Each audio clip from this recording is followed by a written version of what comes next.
It's the Farmer to Farmer Podcast, episode 67, and this is your host, Chris Blanchard. My guest today is Peter Seeley. Peter and his wife Bernadette began farming at Springdale Farm in 1988 at the dawn of the CSA movement in the upper Midwest.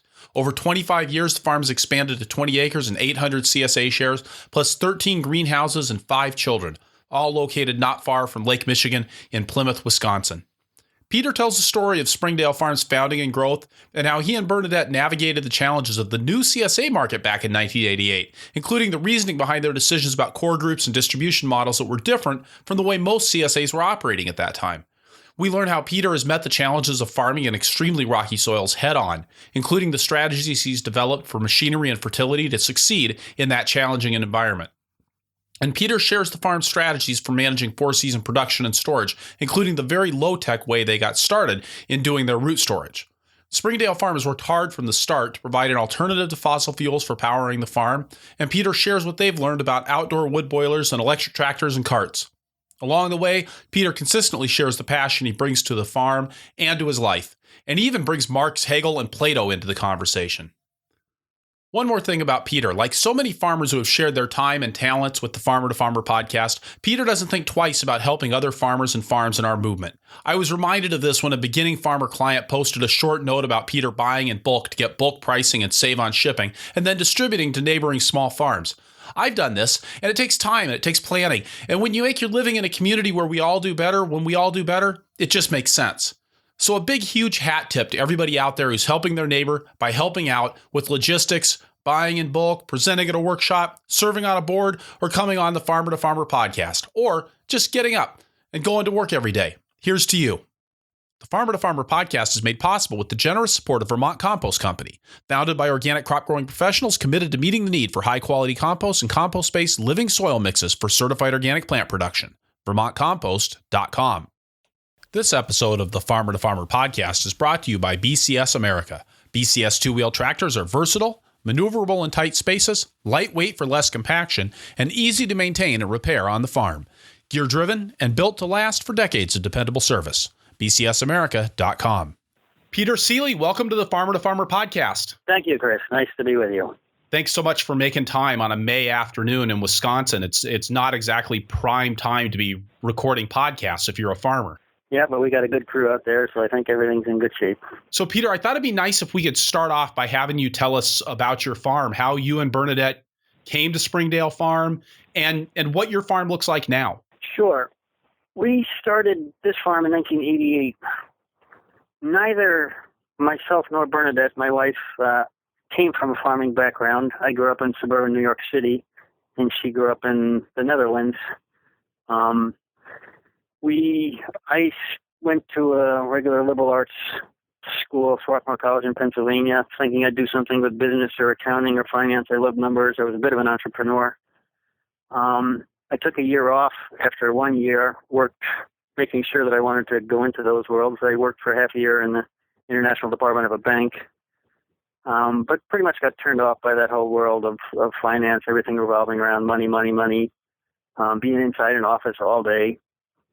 I went back to school, ended up taking courses that I was interested in, not thinking about a specific career. I ended up with a degree in philosophy, did work in sociology and religion as well. But I started to get interested in nutrition at the time, started to read some Adele Davis and books, seeing the connection between what we eat and our health. After I graduated, I decided to teach at a Quaker high school in Iowa. One of the things that was unique about this school, Scattergood Friends School, was because they had a farm and a garden as part of their program for the kids. So the kids actually did work, and that seemed really unique. I had already begun to get more interested in food production, so to be connected with a garden and stuff was kind of fun.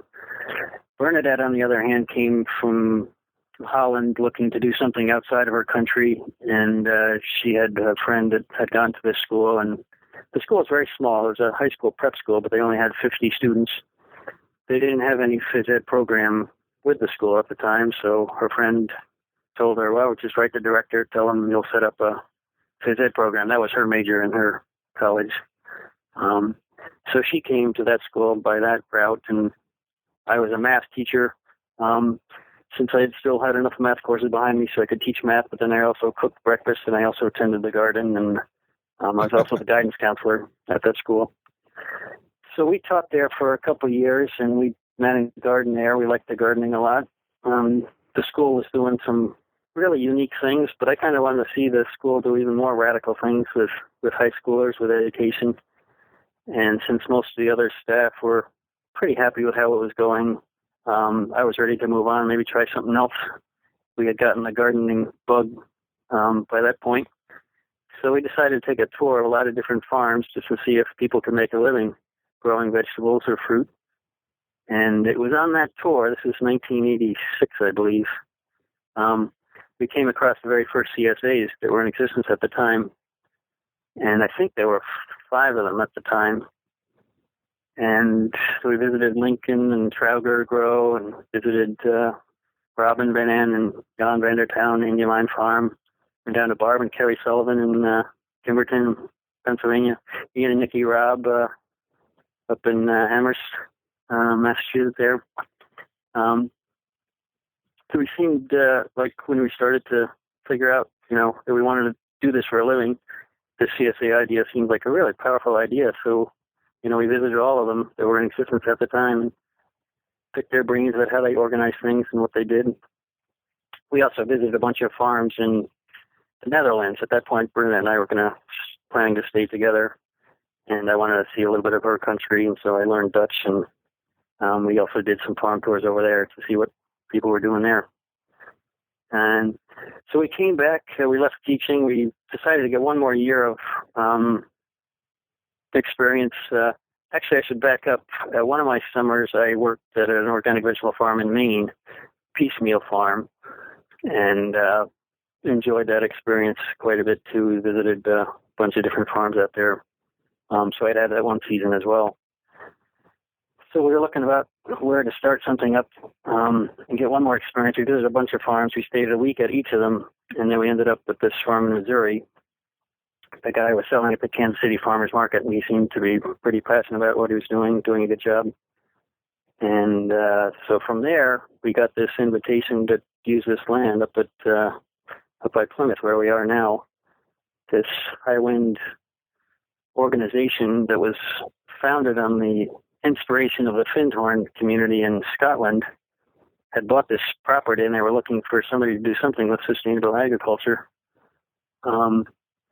We had seen enough that we know marketing was kind of half the ball game. So with Milwaukee an hour away from where this land is, we thought we'd be able to grow something and sell something down there. And then we said, hey, the CSA idea, nobody's doing it here in the Midwest. Let's just get the word out and see if we can try something out here. So that was our original inspiration. We got some notices up at some co-ops, some chiropractors' offices, a few timely newspaper articles. At the time, we figured we wanted to do it full time. We didn't want to have to, work off the farm and just support this hobby of ours. So we kind of figured out what numbers, what would it take to pay our expenses and to make it a going operation. We figured it would take 3 or 4 years, 5 years possibly, before we could break even. And that's pretty much turned out. We had about 45 members our first year. At that point, we didn't have kids. Well, we actually had one child with us. And then we also didn't have any equipment at all. And as those things started to materialize, in the case of kids, or we realized, holy cow, there's equipment out here that can help us do a better job much more efficiently. Those things cost all money, so we quickly revamped our numbers of what we needed to make the farm pay. In the early years, too, we did a fairly good job, I think, even though 88, our first year, was a drought year in the Midwest. It was brutal. We had something like 30 days over 90 degrees that summer, which for the upper Midwest is a lot. I know folks maybe down in Arkansas or something, they have twice that many days over 90, but... this is Wisconsin, and yeah, right. And not southern Wisconsin either. You guys are pretty close to the lake, right? Yeah, we are in a different belt here, yeah. We also had just come from Missouri, though, that one season down there. and we were irrigating there all the time. So we came here kind of get set up to irrigate. So that was a good decision because that first year we did have to irrigate a lot. The other thing with our farm here is that we're in the Kettle Moraines, which is a unique geological area that glaciers came through, and it's really rocky, gravelly soil. So we don't have a good garden soil to start with. As a gravel subsoil, of course, we don't have worries about flooding, but we do have worries about stuff drying out so quickly, as well as just getting stuff to grow because there's hardly any organic matter in our soil to start with. Well, right, because I actually remember this when I came to visit your farm. I was shocked by just how many rocks there were out in the field. Yeah, there's some times where I think we've harvested more rocks than we have produce off the field. After a couple of years, we got to thinking, hey, if we're going to try and make our living on 10 or 20 acres or something, we might as well go look for, some really decent soil. And there's some good soil up here in Wisconsin, not too far from us, either going east or west. So we looked around, and, farmers don't sell their best land usually. Or if you do have some good land that is for sale, it's often in the middle of a field with like that conventional farmers, right next to you. And where we are, it's a nice pocket. We have a valley here. We have no neighboring farmers. So after being unsuccessful finding new land, we said, hey, this is beautiful here. Let's just make this work. And so we've, continued to make tons and tons of compost and put improvements into both the soil and the building so that we can keep doing it here. So over the early years, our CSA just gradually grew. We had a waiting list actually every year for the first 27 years. Actually, last year was the first year that we weren't full at the beginning of the season. So it was easy for us to just take on proportionally 10, 20% growth. People paying in front from the season, that's a great idea for the CSA, and that's been really helpful to us. And so we just gradually upped our numbers over the years. We did take a break after 12 years, so in year 2000. By then we had 3 kids. When I was growing up, my father was able to have us live in the Philippines and Korea for half a year each. And that was really important for me to see some other parts of the world and how other people organize their lives and their different cultures and languages and food and everything. So I kind of want to do the same thing for my kids. But with Bernadette being Dutch and we hadn't spent much time there, the obvious choice was to go to Holland for a year. So that's what we did after our first 12 years. And we had the kids in school there, and we did a lot of traveling in all their vacation times through the rest of Europe. So did you guys just suspend operation of the CSA that year? We did. We just told people, hey, this is what we want to do. And there were a few other CSAs around, and a bunch of them did join them. We did have an intern work some of the land here. So some things were carried on, but our CSA did get just shut down for that season. Wow. And we kept touch with our members once or twice. We sent them some postcards from places. Another reason, though, was by then we have about a 20-acre parcel here at the home farm. And by then we had been using it pretty intensively year after year. And I just figured, boy, we should really rest this land for a year. So that was another reason we put it all in cover crops and got away. But then we came back and we just started doing the same thing. We're just using all the acres and letting the numbers grow. Gradually, I'm not sure what we had then, 200 or 300. Now, just to quickly bring up to date, we've had 800 for a few years now, and that seems to be a plateau. It's kind of comfortable, given our greenhouses, our coolers, our packing shed, our delivery route. Everything is pretty much maxed out for those numbers. So we've kind of been there for a couple of years now. Just on those 20 acres then, or have you guys expanded to any additional farmland? Well, we did. We started renting some local land, and that was always a pain.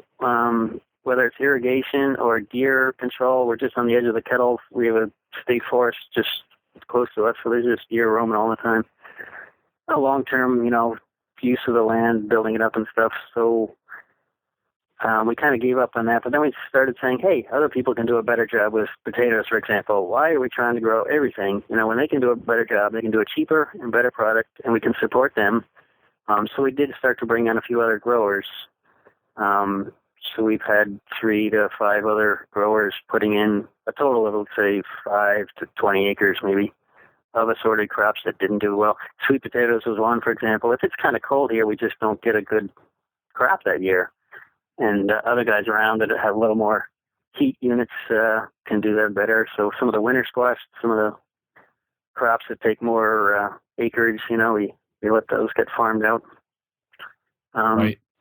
And overall, that's worked out pretty good. There's a couple things that we just buy from other places, like mushrooms. Is an organic mushroom place just 10 miles down the road from us. We get their mushroom compost as part of our compost when they're done. But our early boxes, sometimes didn't have quite as many items, so we would buy a few things like that and include them in our boxes. And I thought that people would appreciate that, even if it wasn't from our farm. We get some syrup down the road from us too. So I'd say 90% of everything was from our farm. We did bring in some stuff from some other places. Now, is the CSA the only way that you're selling your produce, or do you guys have other outlets as well? Well, for a long, long time, that's the only avenue that we pursued that was enough for us. Once in a while, when we had extras, we'd go to a farmer's market in the summer. And since we did have some interns or apprentices, that was always a good experience for them, so they can get immediate feedback on what people like, what people will spend money on. That there's a direct relationship between this stuff that we're growing and people willing to pay for it. One of the big co-ops in Milwaukee, the Outpost, they were a pickup site for us for a long time, and that was really convenient. So if we had extras, we would just sell them to them at a reasonable cost. But definitely the CSA was the bulk of it for maybe the first 2 decades, 20, 25 years. More recently now we've added some other markets. It seemed to be a good decision for a number of reasons. We had started adding hoop houses because tomatoes just grew better in them. This is where you grow tomatoes. You grow inside, you get higher yield, you get higher quality. You can do some of your pruning and suckering, in April when you're not busy in the field yet. We were limited on our acreage anyway, so if we can get more square foot yields, that's the thing to do. So we ended up buying a bunch of used greenhouses, and so as those went up, we had the option, to then use them in the winter too. So we started to do that. We also wanted to keep some employees in the winter because they wanted more year-round work, not just seasonal work. Right. And it was another challenge too. Let's see what we can do to get things to grow in the winter.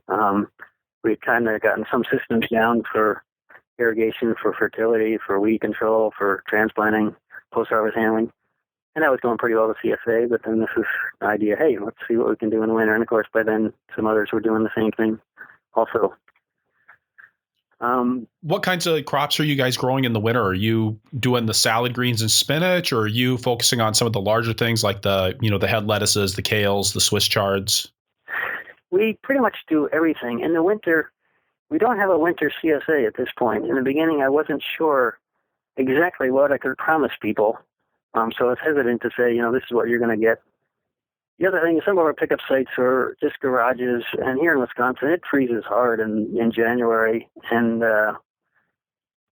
actually, initially, we thought we were going to go year-round CSA, and so we were planning on that. And in our first years, we would dig, before we had a big cooler, we dug a big hole in the ground and stored potatoes and carrots, stuff in the ground. And we had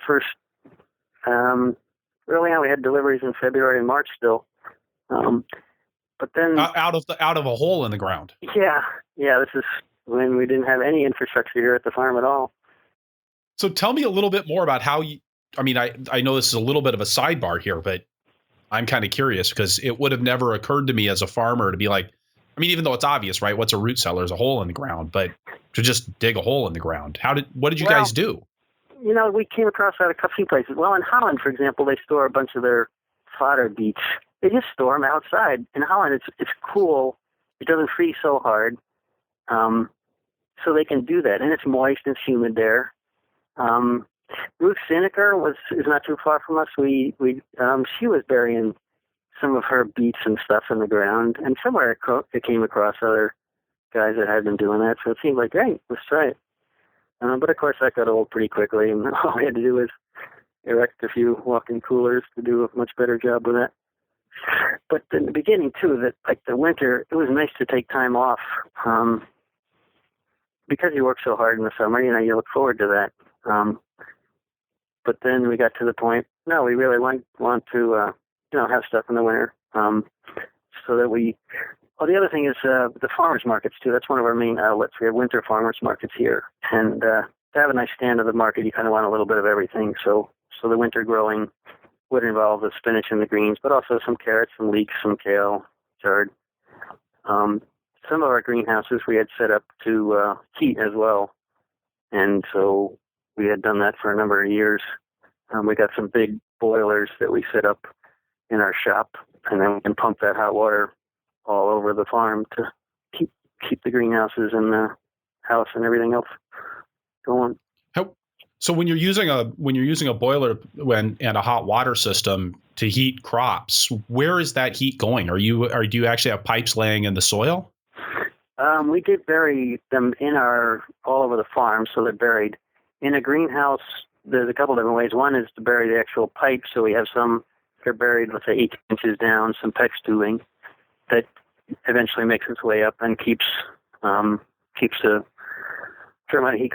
It's not like you're growing tomatoes, of course, in the winter. You're just keeping the temperature above freezing. And you have internal structures, too, in the greenhouse so that you're only heating, a top foot or 2 feet or so instead of a 10 or 12 feet high greenhouse. We also have thin tubing that would just lay right alongside the crops. So, for example, if we want to get early tomatoes, and that was kind of a thing that we had early on, we'd want to have tomatoes with our first box in June, our first or second week of June, so we'd have them started real early. But that thin tubing right alongside the crop, and again, that small hoop over those is enough to keep the tomatoes, above 40 or so. And that thin tubing has it's like a tube, and then like every quarter inch or half inch, there's just a thin piece of metal, usually like in a square, right? So that it's got basically radiating off of that. Yeah, there are a couple of styles of that. It's usually aluminum too, so it's pretty lightweight. There's other fin tubing that doesn't have every inch. It only has a couple of fins running the whole length of it. So it's much simpler. You get less BTUs coming out of it, but it's pretty lightweight, so we can move it around pretty easily. We also, I said I went to Holland for a year, and again, I went there for my kids' sake, but when I was over there, I started working at a few different places, and then after a while, I was in one greenhouse operation where they just did tomatoes and cucumbers, 2 crops, and you spend all day, suckering or pruning or harvesting, and it gets kind of boring. You kind of know the system, so after a while, I was looking around to see what else, and at the time, the dollar was really low compared to the Dutch guilder it was, and so equipment, in general, the Dutch are kind of like the Swiss or the Germans. Something was 10 years old, it's time to get rid of it, put something new around. So there was all this equipment that was really right for our size operation, 10 to 30 acres. So we ended up buying a lot of equipment. We had 3 containers of equipment that we bought and brought it over, and then trying things out, and then selling them if they didn't work for us. But one of the things I brought over that made me think of this was we brought over some pipe. Over there, they have hot water running through pipes in greenhouses, and then they have these carts that go on the pipes. So you can slide down while you're working on something and put a seat on the cart, and then you can do your suckering or harvesting and stack up crates. And that seemed like fun. And so I had these containers full of big equipment, but I could use a lot of room along the floor of the container. So I bought all these pipes over because they were so cheap. And weight-wise, it wasn't going to add that much to the container. So then I started to set those up too in one of our greenhouses so we could have the hot water and have these carts running through. Now, though, we don't do as much winter growing with that heat. I mean, if we used all these boilers that we have, Sheboygan County would start looking like Kansas. I mean, we would just burn so much wood that we've kind of scaled back on that a little bit. So you're burning wood in the boilers. Are you guys cutting that yourselves, or is that something you're buying in? We did early on when I had time to do that, but now we just barter or buy it in. There's a few scrap places around we can get stuff. We don't own a lot of woods ourselves, but yeah, there are operations. I mean, there's enough woods around here in Wisconsin that it's relatively easy to come by. So we do heat our whole farm with that. We kind of wanted to be an alternative to the fossil fuel industry. By then my environmental thinking was such that, we need to figure out how to live and grow and distribute food, without relying on fossil fuel so much. So we had our standard LP heater for our greenhouse that was busy early on, just between, let's say, February and May. But I was still spending what seemed like an astronomical amount of money on that. It was maybe $700 or something. And I thought, boy, there's got to be a better way to heat the greenhouse. And of course, one thing was the choice of fuel, and the other is where you distribute the heat. The standard practice of blowing the heat up top in the greenhouse, relatively inefficient. We put all the heating tubes right under the benches, so it'll be a little more efficient that way. I remember seeing when I visited your farm that you had the fin tubing running underneath the benches, and then you guys would actually build small interior tunnels over the top of the benches as well to keep those transplants warm. Yeah, and we still use that in the winter for the winter greens, for microgreens, that type of thing. That works out really good. The boilers that you have, I mean, they're wood boilers. Are there differences between wood boilers? I mean, it seems like you put a lot of energy into optimizing your equipment. Have you found that there are certain things about wood boilers for heating greenhouses that work better than others? Yeah, the learning curve was steep, though. We made a lot of mistakes along the way. When we decided to put in one of these boilers, we had a guy help us out, and he also installed solar panels and wind turbines. So we thought, he was pretty cognizant of alternative energy and how to best do it.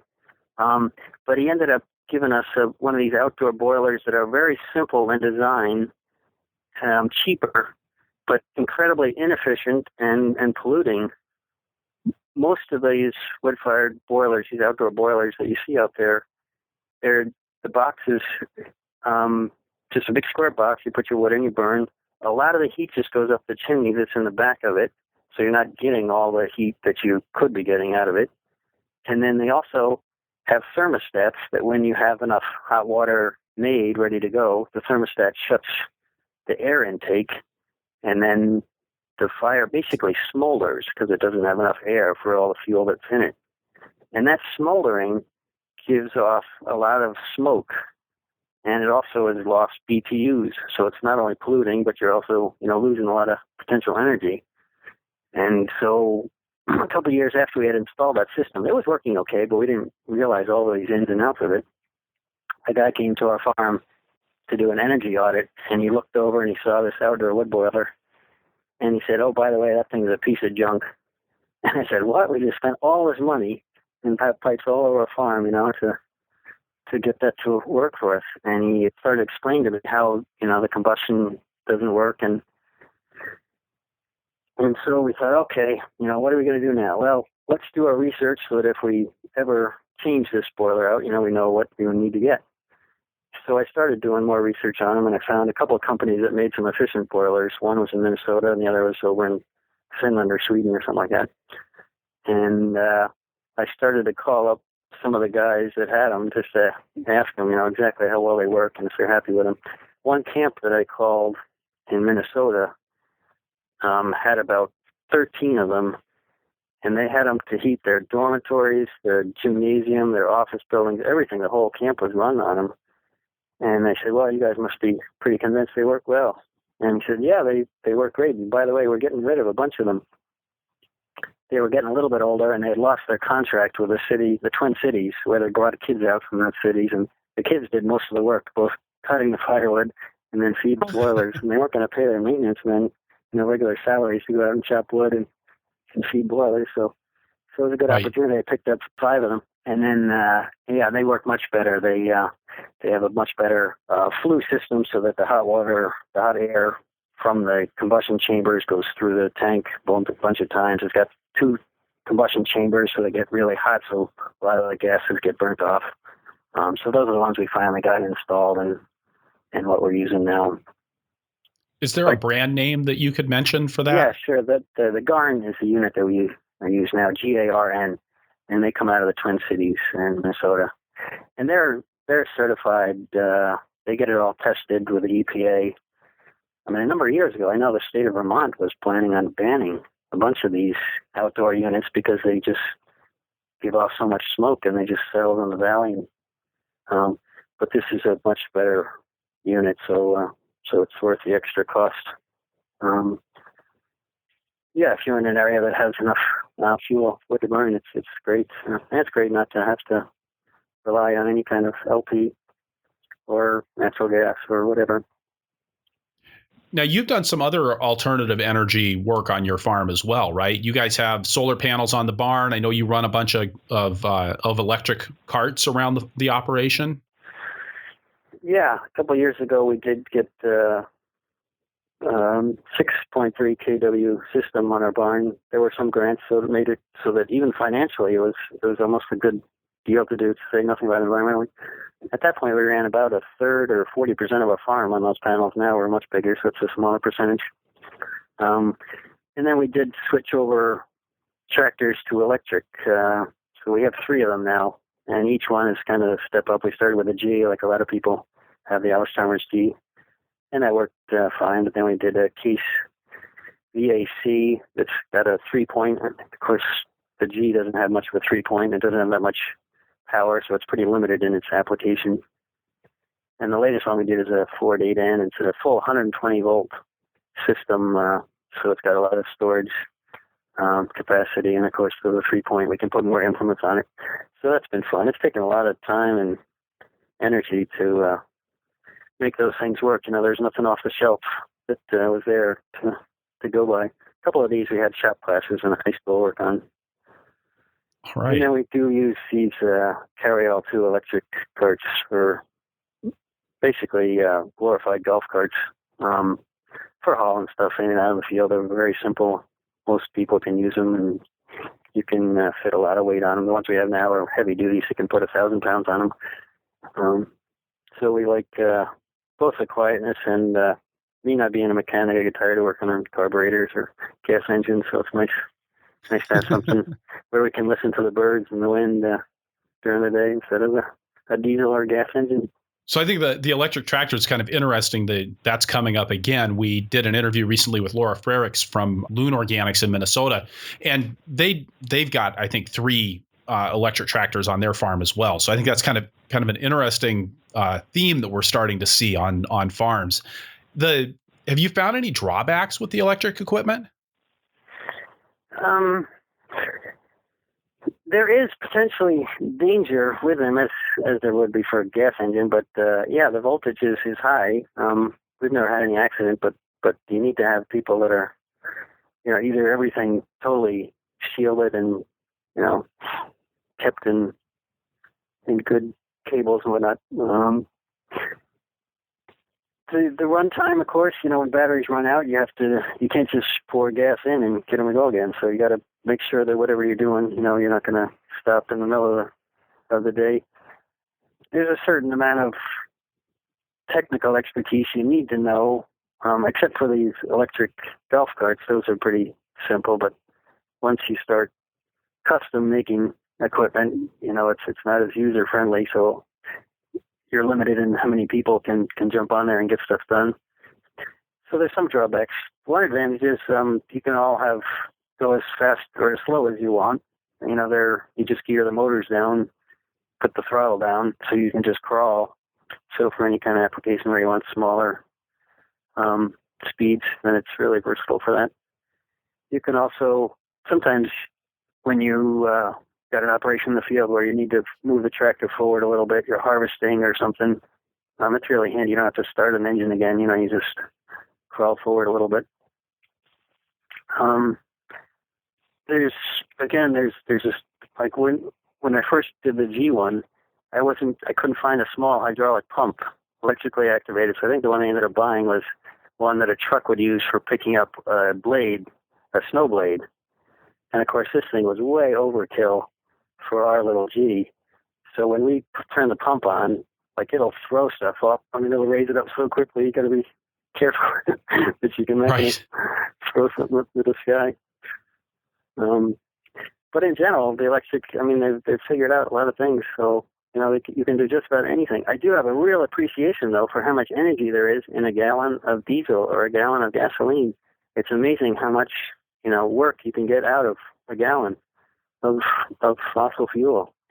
Because the equivalent in batteries, they weigh a lot and they just don't get as much done. I don't know if we'll ever have large tractors with huge batteries. It's just, it seems to be more set up for a smaller operation, a smaller tractor.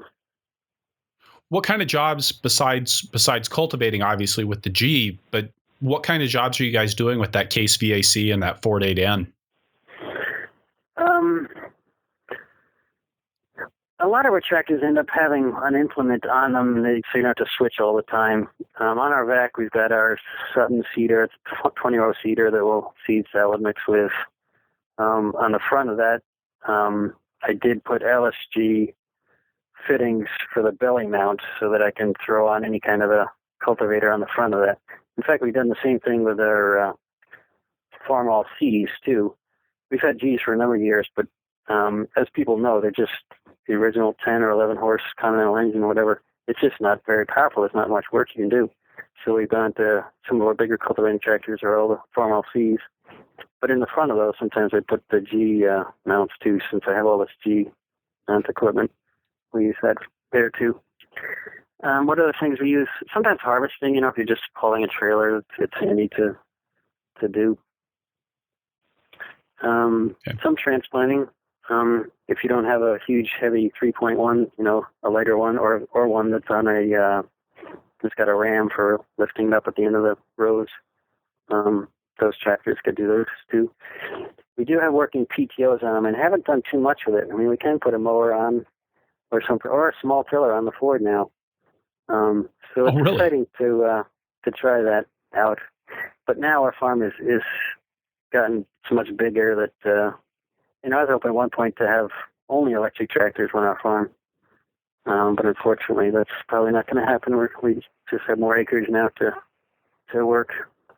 I got to know you because sometime, it must have been at the 2001 Moses Organic Farming Conference, I took a flyer off the bulletin board there when we were cleaning up at the end of the show, where you were advertising a soil block maker that you had brought over from Holland.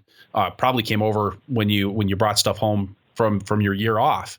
And it was really clear to me when I visited the farm that you guys were doing a lot of really good stuff with transplant production. And at that point, you were using soil blocks, I think, almost exclusively on the farm. Are you guys still doing soil blocks?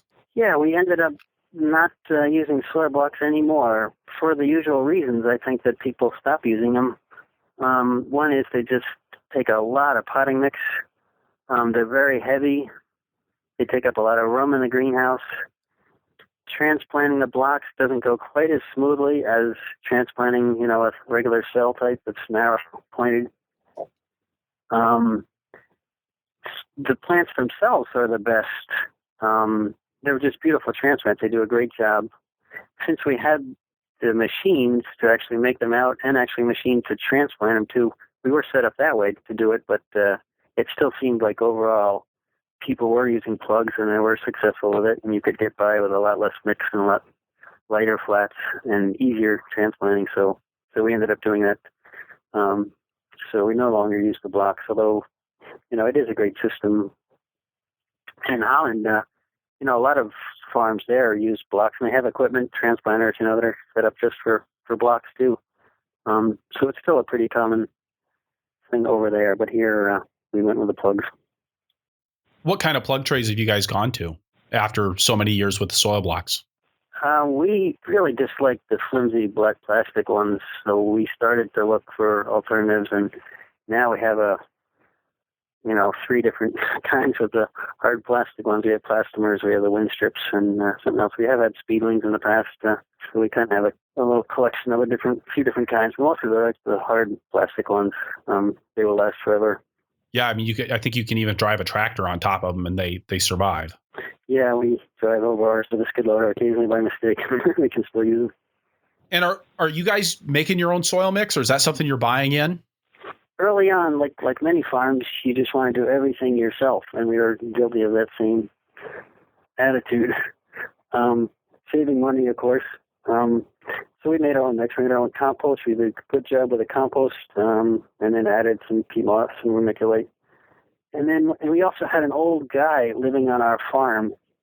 He had been probably the last farmer in this county to use horses. He was like from another century. And he didn't want to move into town when he sold his farm, and some friends of ours said, hey, maybe this guy can live on your farm. So he lived with us for 8 or 10 years until he died. But he would spend pretty much the month of January just sifting compost and making our mix, and that worked out pretty well. Then the one year there was an operation, South Milwaukee, greenhouse operation. Dad had built it up over the years, selling bedding plants to Walmart and everybody. They had 4 acres under cover, and the 3 sons kind of, I guess, didn't quite make a go of it, and so it was going out of business. And so a bunch of their hoop houses were available, and I ended up picking up about an acre of them. And I had to take them all down, though, so that took me about a year and a half. But I spent all that winter going back and forth, taking down the greenhouses, and I wasn't making potting mix. And so we ended up buying some from Carl. And sure enough, we've never made our own mix since then. Vermont Compost potting mixes does an excellent job. Once in a while, we'd make a bad batch. We'd have something go wrong. And as any grower knows, you need to make sure your plants are good if you're going to get good yields, good quality. So we've gone to bringing Carl's mix over here to the Midwest. There's a few companies out here in the Midwest that are trying to make it, and we always give them a shot and try them and see how well it does. And at this point, we're still going with Vermont Compost. But someday we may either make our own or get it locally again. What else have you found to be key for growing great transplants? Yeah, greenhouse management, that's crucial. Not too much water, not too little water, good ventilation. It's kind of an easy thing. You visit a farm and everything looks good, and you think there's not much to it. But it is rather simple. Most seeds germinate pretty well. If you can control your temperature, then you can do a good job. But there are a lot of things that can go wrong, whether it's the funguses, the molds, too wet. Yeah, just an eye on the detail, I guess. Then you usually come out okay. Now, one of the other things I remember seeing in your greenhouses that I thought was very interesting were these, I think you called them stretchers, that you used for being able to move a large number of flats at one time, basically having folks pick up, like you would for a stretcher, one person at each end, and then carrying a bunch of flats at once. Those were your benches as well. Are you still using that system? Yeah, that worked good for a while. And I was trying to think of why exactly we stopped using them.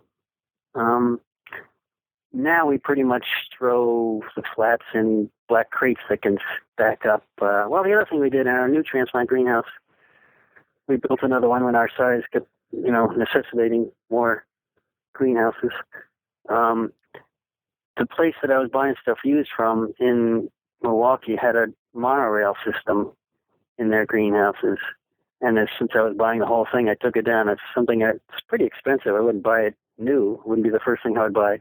But since we have it there, we have that set up in there too. So now whenever we need to move flats around, we can put them on a monorail and then back our cart up to the edge of it and load up right there. So I guess that's kind of replaced those stretchers that we liked for a while. And are you hardening crops off outdoors? Some. One of our greenhouses, we can kind of let it open, pretty open on 3 sides. So we don't do it as much as we used to. And the plants still seem to do okay. It's just one less step to have to do. Sometimes in the spring, of course, going from a nice heated greenhouse to outside, you would benefit from hardening off. But we haven't found that we need to do it as much as we used to. When you say you have a greenhouse that opens up on 3 sides, how does that work? I mean, probably a roll up on the 2 of the long sides. Is there the short side then? How does that open up? Well, we have a big 18-foot door on it that can go totally up. And then sometimes we have the top, we can just take it off and then put it back on if it gets really, really cold or it's going to be really stormy and we want to protect the plants. You say you actually have the top that you can take off. Yeah, we end up not doing it as much, but I kind of wanted, since I didn't have bench space available outside, I wanted the ability to be able to do that, but practically we don't really do that very often. with that, I'd like to take a short break here, get a word from our sponsors, and then we'll be right back. I want to ask you about your equipment lineup because I just think that's so interesting what you brought in from Holland and the kind of work that you've done around that. Sounds good. The Farmer to Farmer podcast is made possible with the generous support of Vermont Compost Company, makers of Fort V and Fort Light potting mixes. Vermont Compost potting soils are a really special product. I used Vermont Compost Fort V as a blocking mix and potting soil for over 12 years on my farm, and we grew great transplants with it. And I mean really great transplants, year after year. At a time in the organic movement when we're seeing more and more companies jumping on the bandwagon, Vermont Compost is a reminder of the art and the craft of making potting soil. They mix an incredible diversity of ingredients into the compost that forms the basis of their potting soil, incorporating many kinds of manures along with plant materials and food wastes to foster structure and aeration in the compost. I love that their Fort V mix even has chips of ocean blue granite in it and kelp for a little smell of the ocean. One thing I've always appreciated about Vermont Compost is their ability to put out a consistent product year after year. And in something that's subject to as many variables as market farming, it's nice to have something that you can count on. VermontCompost.com. This episode of the Farmer to Farmer podcast is brought to you by BCS America. BCS two-wheel tractors are often mistaken for just a rototiller, but it is truly a superior piece of farming equipment.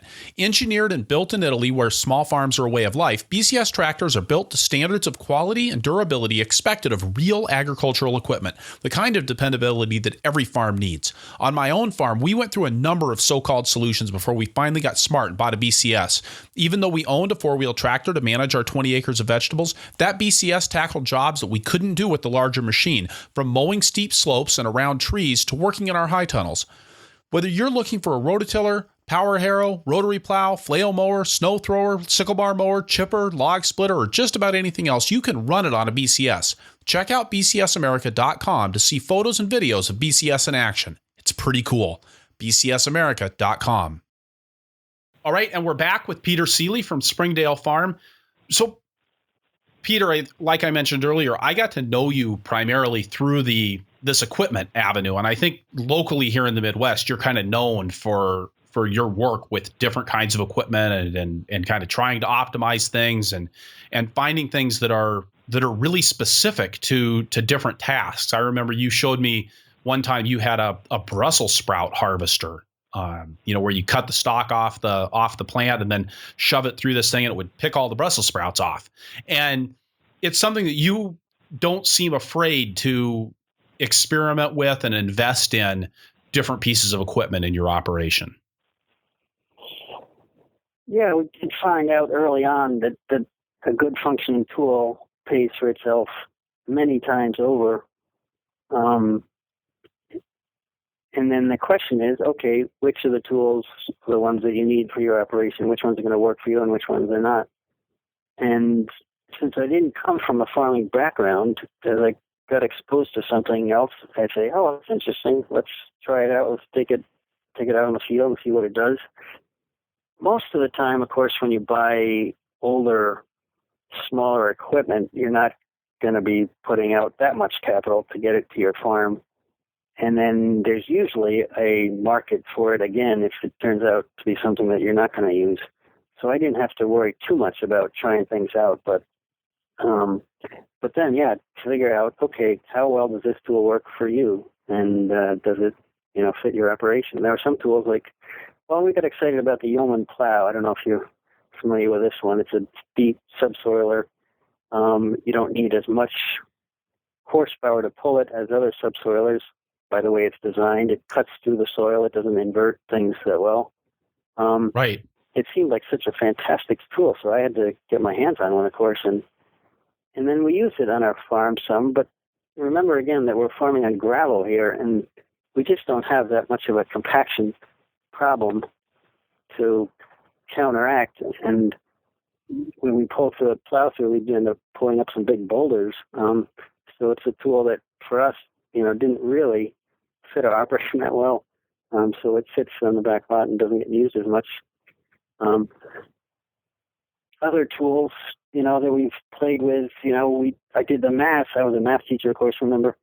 And when I figured out what a green bean harvester could do, how many pounds you could do per hour and how much we're paying our labor, you could pencil it out. It paid for itself pretty quickly. But in our operation, we just weren't doing the huge volume. We had, CSA, large CSA, but it's not like we were wholesaling acres of beans. And to get the machine set up and to get it working, and our rows at that time were only 300 feet long, and some rows are 600, but, you hardly get the machine working by the time you have to stop and turn around. So some of those, the same thing with the Scott Binder, the carrot harvester. Early on, too, we were really into getting the highest yields that we could get for our acreage. And if we can plant things at all closer together, then we start doing that. So we end up having, all manner of row configurations, 1 row, 2 row, 3 row, 4 row, 5 row, 7 row, just so we can squeeze the plants in. And of course, this bigger equipment can't handle small rows. With a green bean harvester too, by picking beans 3 times, you're getting the higher total yield than you would be if you just go through once a machine. So we end up, making a lot of mistakes along the way and trying things out that this don't work. But again, you get a good tool. It's worth its weight in gold. It'll pay for itself. So we have always taken the attitude of let's try, see if we can make this tool work for us. And some tools, like we had spading machines early on. In our rocky soil, we broke at least 2 of them. We just destroyed them. And then we realized, this is not going to work. This took me a long time to learn that one. Until we finally got a really good EMONS, a really heavy-duty one that even now, though, we only use it in our greenhouses. We just don't take it out to the field because you're asking for trouble with it. So what do you do for tillage with all the rocks? And again, I just have to emphasize, I farmed in Maine for a couple of years, and I thought we had rocks. And then I came to your farm, and, you guys have rocks, and they're all sizes, right? You have little ones, and you've got, 6 inchers and 8 inchers in there, as well as some larger pieces, right? Yeah, it's just happened to be where we ended up. Wisconsin, of course, is not that way at all altogether. It's beautiful soil in Wisconsin, but this particular place where we ended up, that's what we were blessed with. We have gone with a reverse-tined rototiller that will bury the rocks. In fact, it's sometimes called a stone barrier. What we have is an ortiflora. I know some other companies have made similar machines out there too, but I just highly recommend this to anybody that has somewhat stony soil, because it'll go through and pick up the rocks and actually bury them underneath 2 to 5 inches of topsoil that you got left. So in the beginning, when you look out over a field, you see rocks everywhere. After you make a pass with this, you've got a beautiful seed bed that you can plant, carrots or lettuce mix or anything into. So that's been big for us. How deeply does it bury the rocks? 4 or 5 inches down.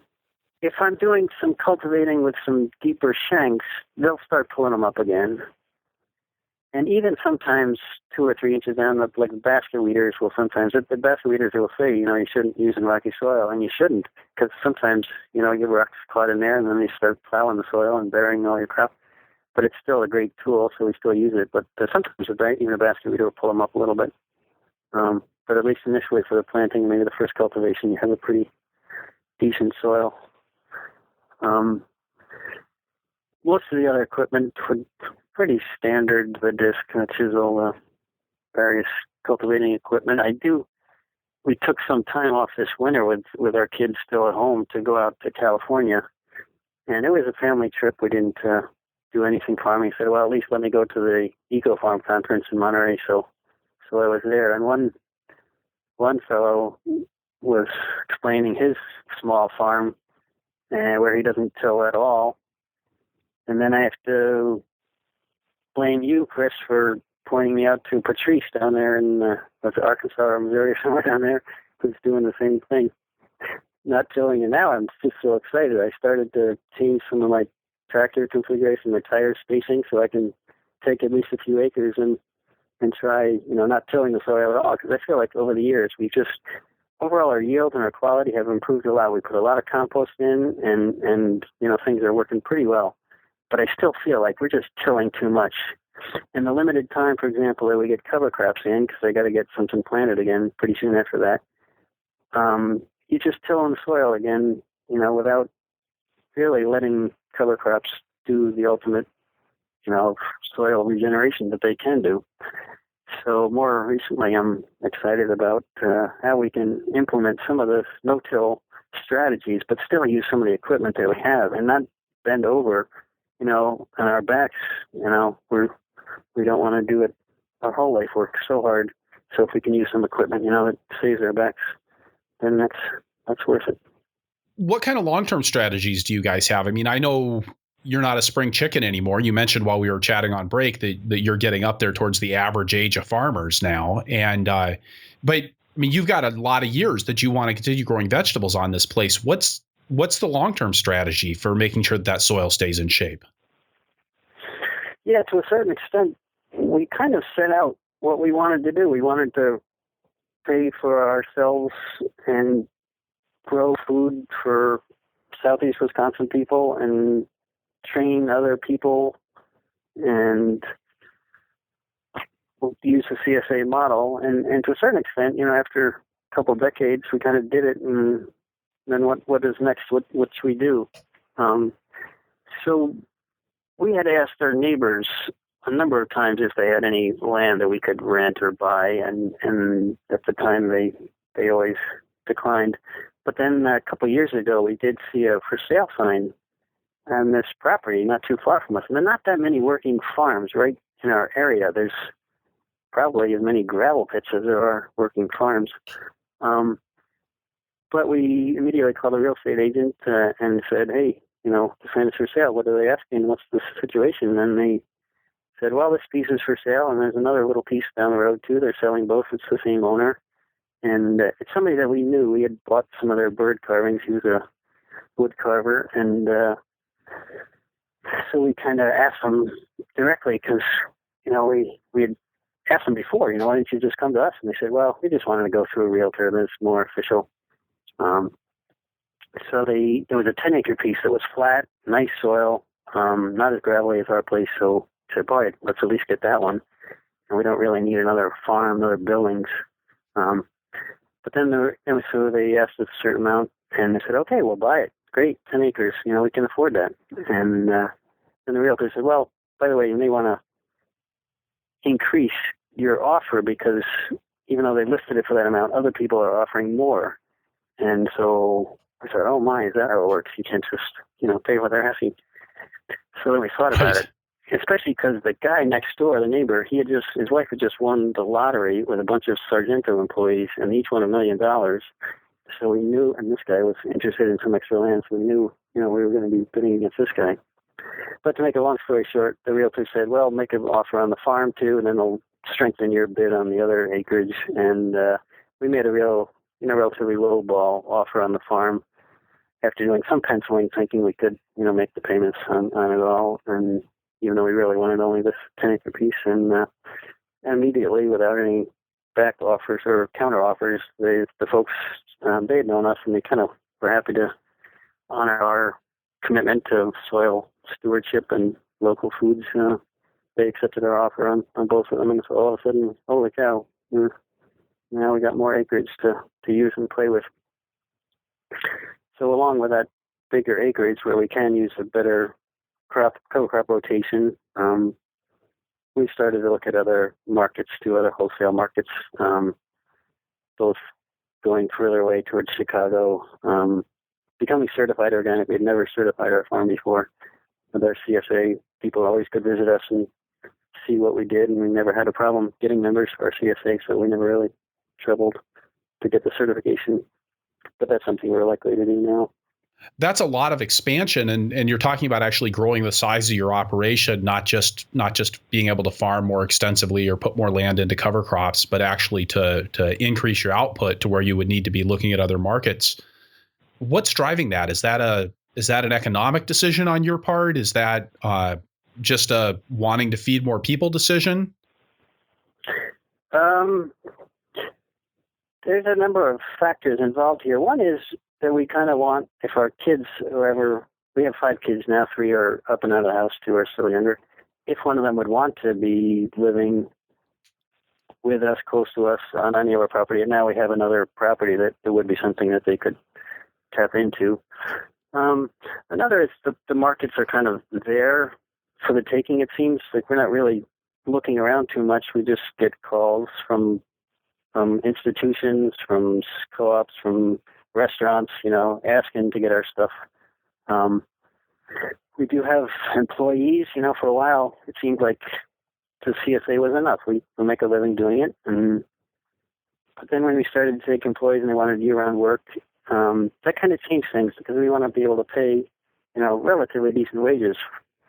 For a while, our thinking was, why do we want to expand if we're just going to make more, $9, $10, $11 jobs, which are not really enough to live on.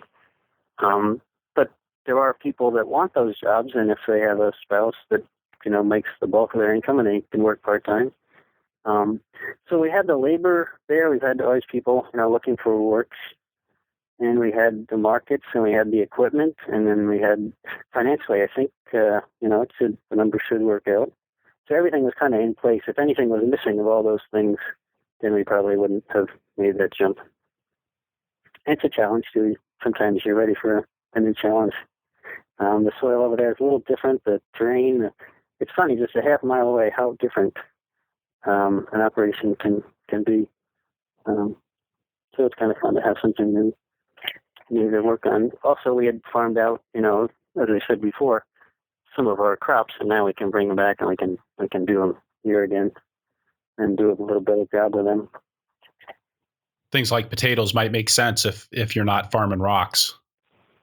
Yeah, we look forward to doing several acres of potatoes.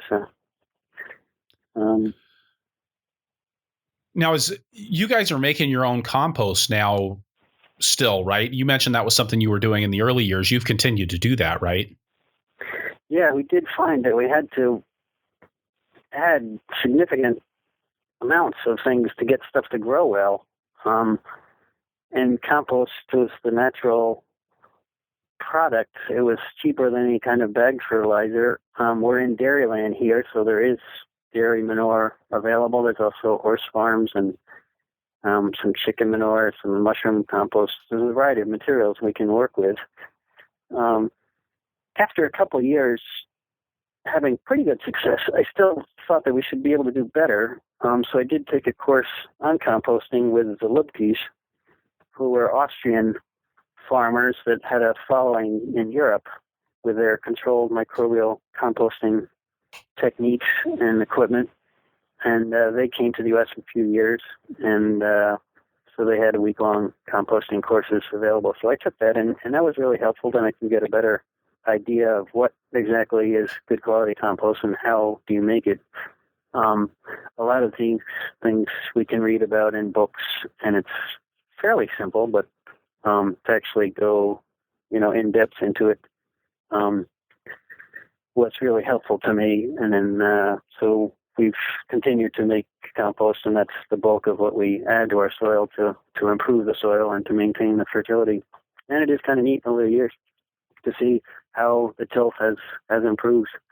In the beginning, it was just difficult to break through and to keep stuff growing. Sometimes I talk with other growers, ask, what do you apply to your land? And I say, what? That's all you do? And you get decent crops? Because for us, starting from a gravelly soil, we couldn't get by with just doing that minimal amount of fertilizing. It kind of forces you to learn more, I think, when you're working with less. Yeah. But then now, starting with new acres, there's the problem. We're starting over again. We've got some trees we have to clear, and we have a lot of minerals to put out there. And in a way, it's kind of starting over again. What kind of tools are you using then for turning the compost? Do you guys have a compost turner? Yeah, we did early on get a compost turner, a windrower. You'd make the windrow, and then the windrow would be turned by machine. We bought a self-propelled one that came out of Pennsylvania. We passed that on when we wanted something bigger. We found one here in Wisconsin that a mint grower had made from a Hegel sprayer, and again, a self-propelled unit, so we can maximize our space. We don't need a lot of windrow, space aisles for tractor drawn process. We still use that. We also sometimes make, but that turner can't go through really tall piles though. So after we make some piles and have a good mixture, the compost turner does great in mixing with equipment. Then we'll make one larger pile and let that sit for a while. We use our skid loader to make that, and then give that a few months sitting. All right. We played with some of the biodynamic preps, but at this time we're not continuing with that. What's funny was that the Lipkes were also playing around with biodynamics, and they weren't getting super great results with the preparations.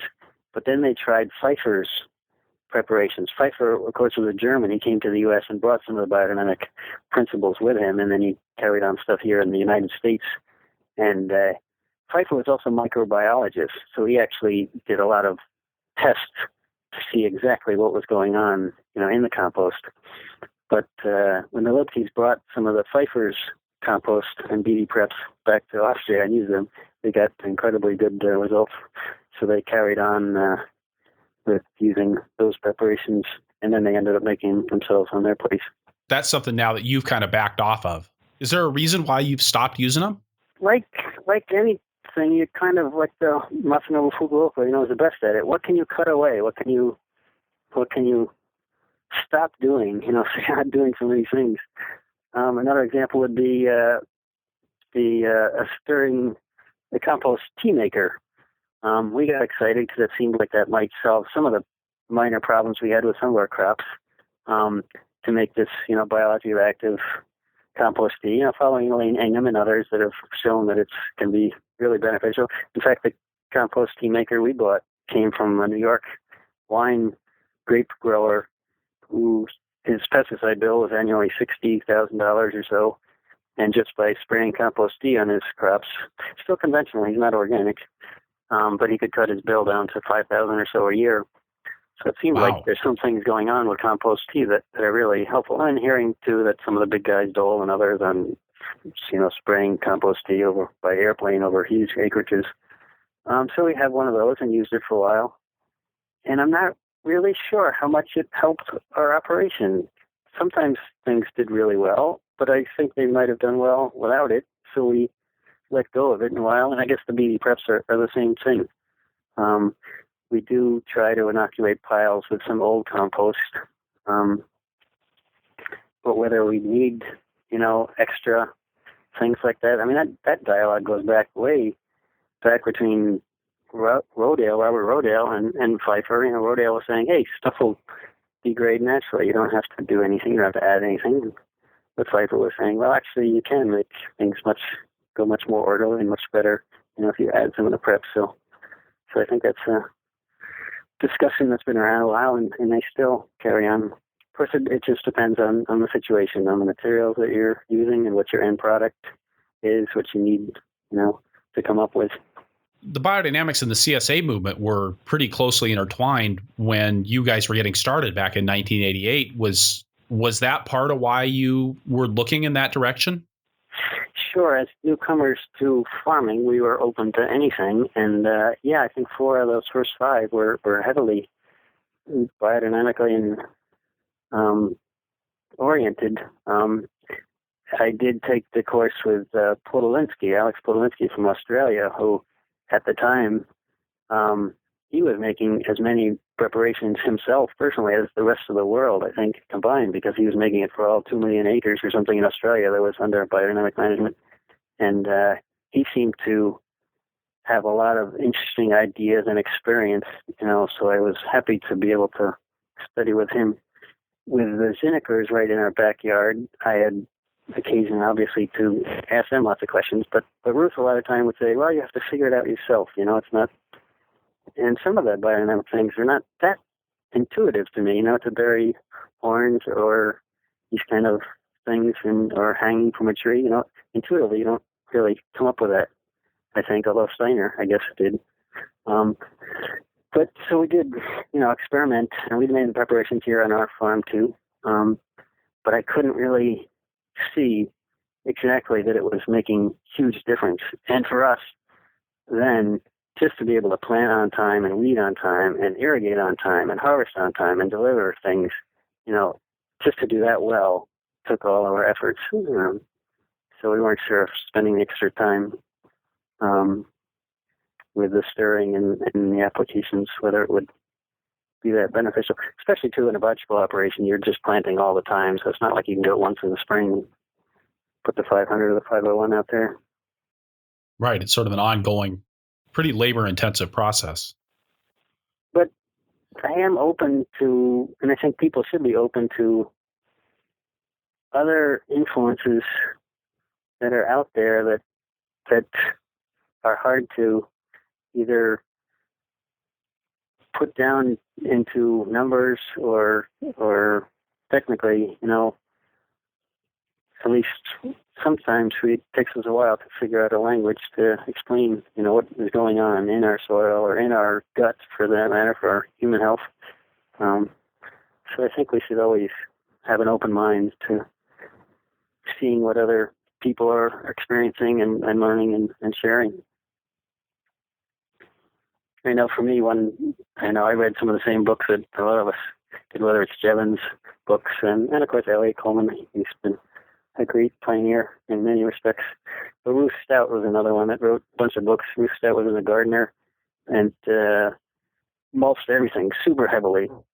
And she'd always have these, and she wrote these fun books. They're just fun to read, even not, counting all the gardening advice that you can get from it. But all these extension people would come to her garden and say, oh, no, you can't do that, or that's not going to work. And she would prove them wrong, and every time she would get incredibly good produce from just simply mulching all the time. Right. And it seems like, that sort of paying attention to your environment and noticing what works and what doesn't work is something that you guys did early on with your CSA when you guys got started there in 1988, 89. Most of the CSA models that were out there were very heavily focused on a core group. A lot of them were doing on-farm pickups. And you guys chose to take a little bit of a different route. Yeah, when we visited those other farms, we found, and we went to some of the meetings that they would have at these places, and there were a core group of people. Often they were organized by non-farmers to start with, so the farmer was just, added later or hired, to manage it.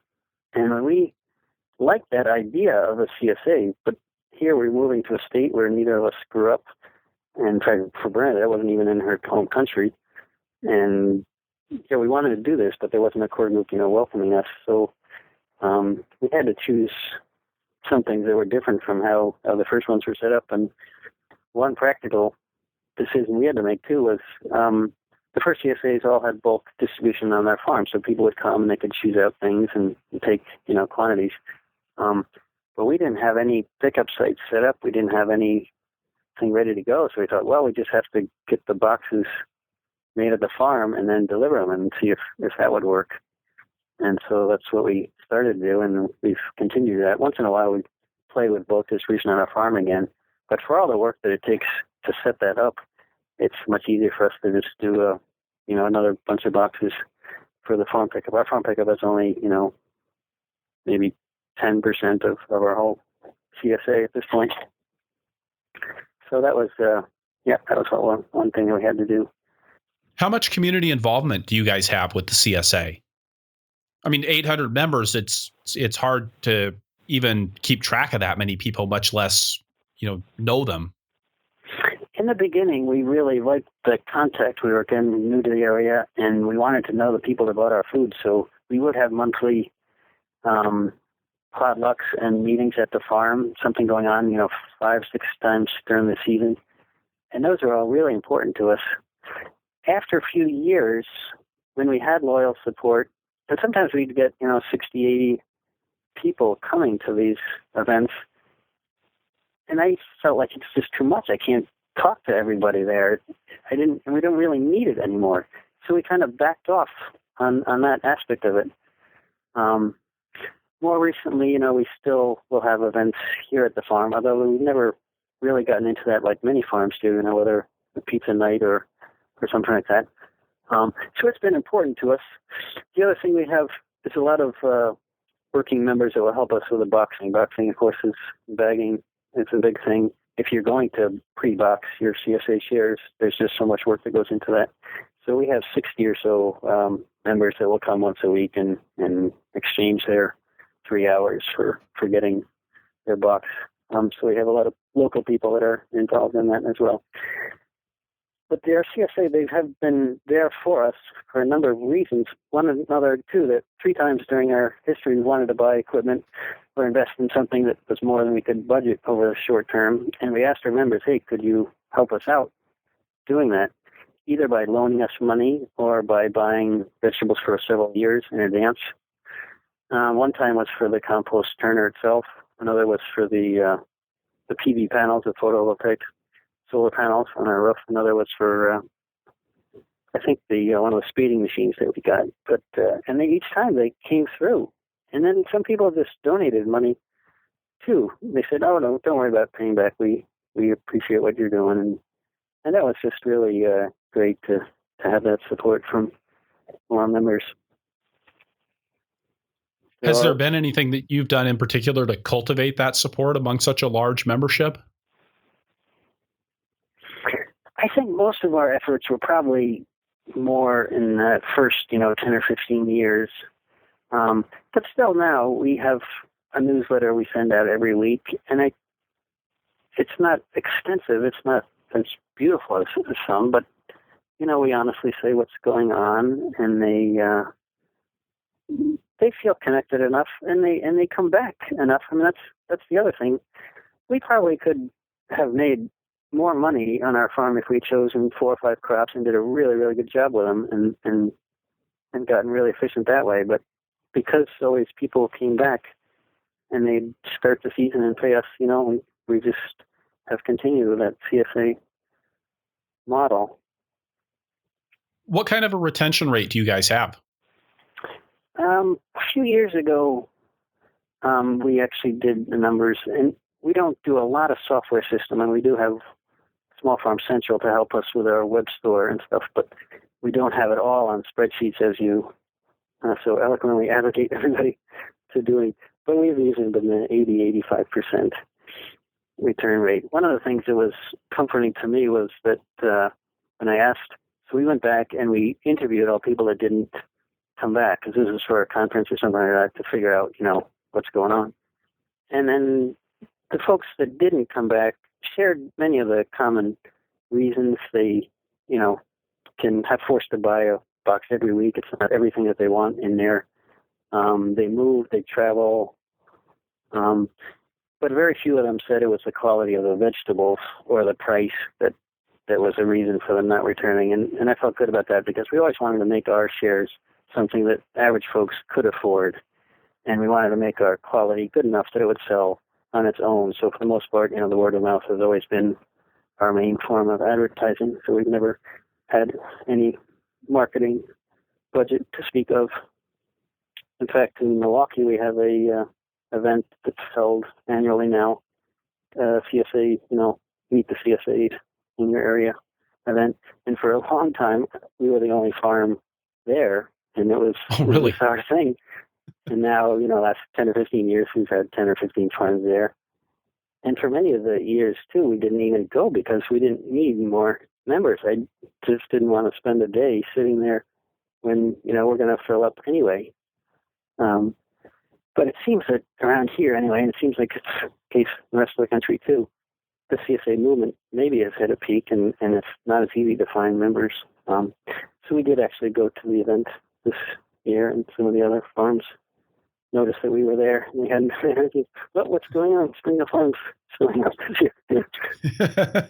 Might be one of those canaries in the coal mine. One funny story that I want to talk about, because with your stuff, with record keeping and knowing what you make money on, in a way, I just want to offer the counterpoint that, like, I'm probably at the far end of the opposite spectrum of what you would suggest, to keeping records of everything so you know what's going on. And I think it's a good thing. In fact, becoming certified may be good for me, because I know that I'd be forced to keep more records than I do. But just somehow, if you end up making a dollars and cents thing, it loses something in me, the inspiration, the the passion for it, kind of dissipates if you end up thinking, well, it's this person, harvesting 20 pounds of beans an hour or 15, and are they worth it, or are you making money on it?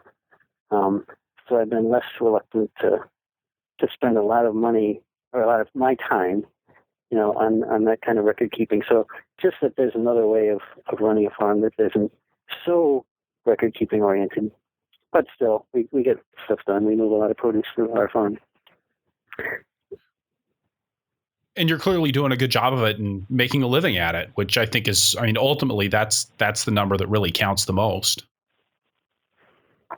Do you have enough that you can do it again next year and stay in it for the long haul? Exactly. That's correct. All right. Before we head to the lightning round to kind of wrap things up, Peter, you told me kind of a funny story about one of my favorite tools while we were chatting on break. Yes, I was attending a Wisconsin Farmers Union meeting, which is actually a great organization. It's a national Farmers Union organization as well. Many people know of the Farm Bureau, which pretty much supports GMOs and sending crops all over the world. And the Farmers Union alternatively supports small family farmers and organic farming and whatnot. So I've been attending a local meeting there, and because my time is somewhat precious, I always bring reading material with me to such a meeting, and in this case it was a Growing for Market publication a year back. And there was an article by Chris Blanchard in there about record keeping, and it was, at that point I was just convinced that, I need to do better records. And one of the problems is with pens. I keep losing pens all the time.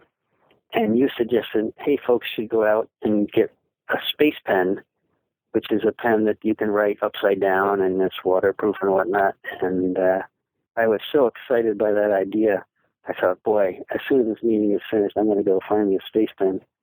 Well, it turns out at this meeting they had a little lottery, a little seating giveaway gift, if you pick the right number or something. And sure enough, at that meeting, they called my number, and they had two gifts they were giving out. One of them was a space pen, and they called my number, and then, here, you get a space pen. So I immediately materialized that. Has it lived up to its hype? Well, it did for 6 weeks or 8 weeks, but then I lost it. I don't know what happened to it, and I didn't replace it, because if I said we're going to lose that one, no, we'll lose another one.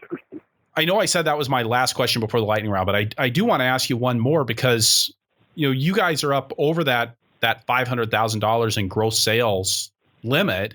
That's going to make you guys fully subject to the Food Safety Modernization Act produce rule. And I'm curious how you guys are getting ready for that. Yeah, it's coming down the pipe. We are slowly making all the necessary precautions and those paperwork and, mouse traps and bird netting, if that's going to need to be the case, that's going to be required under it. Sometimes I have the expectation that sanity will reign in the end, and some of the needless things, would not be required. But practically, every farm's got to do whatever they have to do to comply with these things. So we're beginning to make steps, but we're no way, there yet. There's a lot more things we'd have to do. Great. And with that, I'd like to go ahead and turn to our lightning round, and start with, what's your favorite tool on the farm? Well, I have the advantage to knowing that this question was going to come up, so I've been able to think a little bit of it. And I have two answers. One, a concrete answer, and the other is a metaphorical answer. I'll start with the practical one. It's a three-way tie. There's three things that I really love on our farm that do a great job. They're pretty simple tools that just are fantastic. One is a manure spreader, a compost spreader. It just spreads a nice, even rate of compost, and it does it, almost every time, unless I get too many rocks in there and then break the chain or the point. The other is a Planter Junior seeder. We've used these for all years. They just are simple tools. They just get a lot of seed out quickly and they meter it out. Someday we'll advance maybe to a vacuum seeder, but the Planet Junior is a great simple tool that we would love. And the last would be the paper pot transplanter that Hendrickson's bringing over from Japan, where you start these flats in the greenhouse in paper cells, and then when it comes time to transplant them, you put one end in, and then you pull this little lightweight hand tool, and then it transplants, a whole flat of 260 cells or so within 45 seconds. Even in gravelly soil, it does pretty well. So that was a three-way tie between those three implements. My metaphorical answer is the heart, I think. My favorite tool. With a passion for something, you can keep going and you do things that maybe you don't know that you could have done. And this would be a passion not just for vegetables. I mean, it's really beautiful and fun to produce good tasting, nutritious food for people. And then you have a passion for people too. We have employees now that are just wonderful people, and I'm kind of devoted to now to try to make more money for the farm so that they can get paid more. And then passion to ideas too. Some of us are idealists. With a philosophy degree, I continually to use whether Marx had it right or Hegel. Hegel was history's best construed as the sway of ideas, whereas Marx said, no, it's coming out of the material conditions of people's working and living. That's how history can be characterized. Or the difference between Aristotle and Plato. Plato was an idealist. Well, I'm definitely an idealist, and that idea of the CSA was just such a great idea, and we've kind of used that to grow our food for the last almost 30 years. So that would be my favorite tools for you. That's great. If you could choose a farmer superpower, what would you choose? I think my answer to that would be somebody who can understand soils and plants so well that they can see a plant not doing very well and come up with an answer, either with a little handheld tester or with their just observation, to know exactly what to do to get the situation right. And there are other farmers, of course, that are marvels at this, but I've never been able to do that as well. But I think that's a great skill to look at a species or plant or an animal for that matter. I mean, we deal with plants mostly, but animals are in our farm environments too. And then just to know exactly what that entity would need to thrive. Great. And if you could go back in time and tell your beginning farmer self one thing, what would it be? I think I would tell myself, don't be so bashful about asking for help or advice. So many times we've kind of learned the hard way, and there are people out there that know a lot more, and even though they're busy, and I think it would have been, I could have saved many thousands of dollars, thousands of hours of time if I had asked for example, we bought a big payloader to help make compost, and it just didn't work out despite a lot of time. And if I just thought about asking Carl Hammer, up in Vermont Compost, whether that would have been a good investment, I could have saved a lot of time. So not being too shy to ask for help when you have a burning question that you want. Peter, thank you so much for being on the show today and sharing all your experience, your expertise. It's really been great to have this conversation with you. You do a great job with it, Chris. I'm happy to be a small part in it. All right, so wrapping things up here, I'll say again that this is episode 67 of the Farmer to Farmer podcast. You can find the notes for this show at farmertofarmerpodcast.com by looking on the episodes page or just searching for Seeley. That's Seely. If you enjoy the podcast, I'd encourage you to sign up for my newsletter, The Flying Rutabaga. You can check that out at farmertofarmerpodcast.com or purplepitchfork.com. Also, please head on over to iTunes, leave us a review if you enjoy the show, or talk to us in the show notes, or tell your friends on Facebook. We're at Purple Pitchfork on Facebook. Your reviews and your referrals make a huge difference in our ability to reach out to a growing circle of listeners. One more thing, I'd appreciate so much all of the guest suggestions I received through the contact form on farmertofarmerpodcast.com. Please let me know who you would like to hear from. I'll do my best to get them on the show. Thank you for listening. Be safe out there and keep the tractor running.